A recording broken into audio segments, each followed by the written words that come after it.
Assalamu alaikum. Welcome to Lifelong Learning and Discerning. Today, let's discuss reading the inner signs.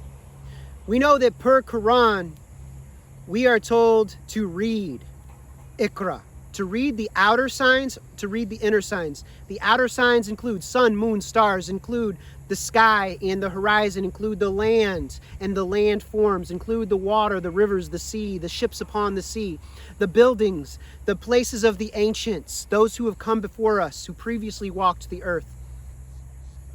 We are told to study the social and historical patterns, to observe what became of those who were before us. We're to study the ecosystems. We're to study the outer expression of reality. We're to study our conversations, our interactions. The Mus'haf is a book of mirrors. The Mus'haf points us toward things that we may have missed within reality. It teaches new ways to read reality, to not just read in a systematic left to right, or I should say right to left, top to bottom manner, but also to read in a number of interesting ways where to read according to sequence, to read non-sequentially, to read according to the binaries. There are many different ways of reading, to read in comparison, to spiral through. There are many ways that the Quran can be read. The Quran is a very interesting book, and it's pointing us toward the book of reality, which consists of ayat, the outer ayat and the inner ayat. So your body has outer ayat on the surface and inner ayat within it. Reading the inner ayat would consist of things like your breath. The breath, it is coming from the outer into the inner and the inner out to the outer. So it is the place where the two seas meet. The body is the apparatus where the two seas meet. So the outer, the inner, the macro, the micro. So we're reading the breath inwardly. We're reading the body sensations, which are on the surface of the body and within the framework of the body. You can observe it on the gross level and the subtle level. And where I mean gross, I mean the obvious level. You can observe the entire eating process and study all the signs within it from the moment that you take the food with your fingers and feel it with your tactile sensations, and then you smell it, you observe it with your eyes, you listen to it, you smell it, you taste it, you feel it as you chew it, and you're dissolving it, and as you take it through the bodily apparatus, as you swallow it, and then you observe it through the whole cycle until it's waste and let go. And you observe the energy of it within the body. How food makes you feel, like how it makes you think. Like, do certain foods enable you to think more energetically, to think more clearly? Do certain foods make you more intellectually sluggish, intellectually slow, foggy-headed? So we notice things. We pay attention to food as it travels through the body. So we pay attention to the inner signs, to hydration, as the water flows through our body from our nose through water vapor, and as it travels through the rivers within the body, through the veins, arteries, capillaries, at the pulse points. So we pay attention to the body pulsations as oxygen and water travel through the body. We observe as we drink water, we sip it, and then we excrete water through sweat, through tears, through lymphatic fluid, through urine, etc. And through solid waste that in various forms that also has a watery content. So we observe all of the inner signs as they are going into us and out of us. We also observe, so we're studying our body sensations.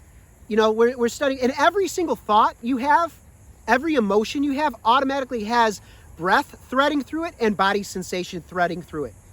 There's always a body sensation associated with every single thought you have, with every single emotion that you have. So we need to observe our emotions, observe our calmness, observe our agitation, observe our happiness, observe our sadness, our anger, our rage, our frustration. Observe the thinking process, the beginning of a thought, the middle of a thought, the ending of a thought. the beginning of an emotional state, the ending of an emotional state, what it feels like in the middle. You know, And then observe the emotional states and the thoughts as they relate to food and to substances that you put into your body and onto your body, that you breathe into your body. Many things that you breathe in can have a negative or a positive effect. Like aromatherapy can be tremendously beneficial and transformative. But there are also devil tech versions of aromatherapy, weaponizations of aromatherapy. A lot of perfumes and body products actually are very poisonous and harmful to your body, and you're breathing them directly into your lungs. You're taking them directly into your bloodstream, through absorption, through the skin apparatus, which is an absorptive organ. It's very important to look at these things. Memories always have breath and body sensations associated with them, because they're connected to thoughts and to emotions. Dreams also are inner signs that we study and we read. Now, you might say that some of the things that I'm suggesting have correspondences and connections to things from Indian yogic traditions, from Chinese yogic traditions, from Taoism, from Buddhism, from Christianity, whatever it might be, from shamanism. And the thing is, you'd be right, because humans are there are certain universal truths, and all of us have bodies. All of us have breath. All of us have body sensations. All of us have thoughts and emotions. All of us have memories and dreams. Unless something is wrong with us and we have some kind of imbalance or destabilization or malfunction within the nervous system, perhaps, or whatever, which could be nutritional or from dirty inputs into our blood systems, our bloodstreams.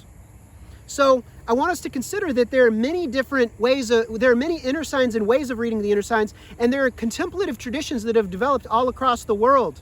I mean, the same way that we study the sun, moon, and stars, and you've got people in China, India, Arabia, Africa, Europe, who have studied stars and mapped the stars and had various ways of making their way across land and sea.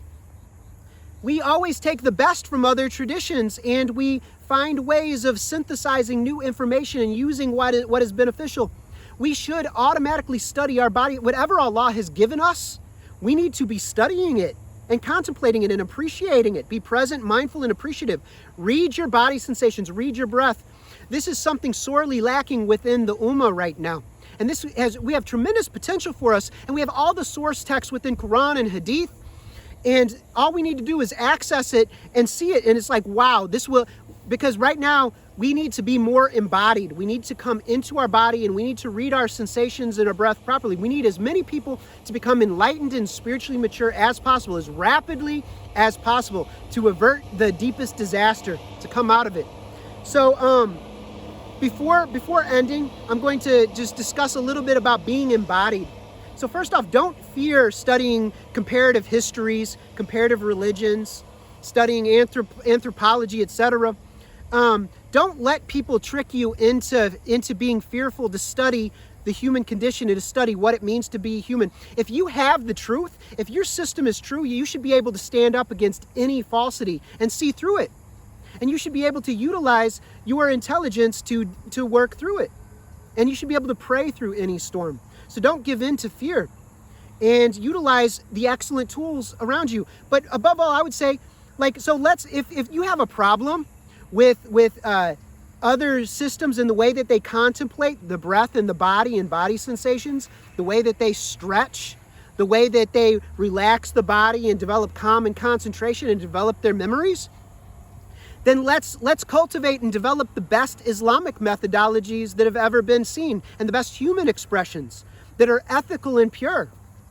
If you got the truth, then demonstrate it, prove it.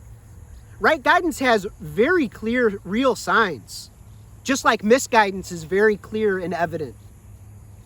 But so many people walk around self-deluded in a misguided state, thinking that they're rightly guided because they got the proper narrations. Yeah, they whipped up a recipe, but it tastes terrible, and it's not nutritive, and it clogs us up, and it leads to problems, leads to toxic bodily states, toxic relationships, because it's unethical and impure.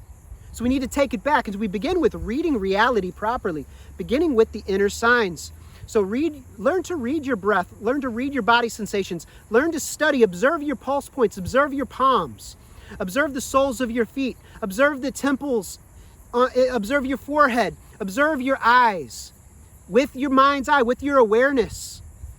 You know, observe the jugular vein region. Observe the throat and the blood flow, the pulsations, the body sensations. Observe your emotions. Study these things. And if we study comparative religion, then we will get some insight into these things and learn to better see, wow, we totally have that in the Quran. We totally have that in our tradition. We have neglected that. We've never even noticed that. Islam, the expression of Islam will unfold. We have not even scratched the surface of what our deen is. People, long ago, our religion was perfected in seed form.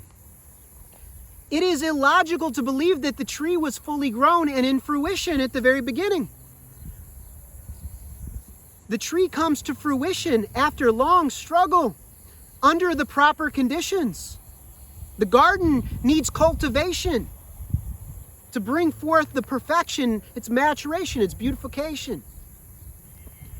So we need to read the garden, and we need to see properly what is of benefit to the garden, what is harming to the garden. And we need to behave accordingly. So let's go ahead and let's consider how to read the inner signs. So if you know of Quran and Hadith that are related to studying and observing body sensation, or to studying and observing the breath, to studying and observing memory and thoughts and emotions, the inner signs, please share this in the comments so that we can think about this together. Because all the proof texts are available. They are all there. They just have not been compiled and shared properly yet. So inshallah, we shall have the best readers of inner and outer reality that this world has ever seen, inshallah.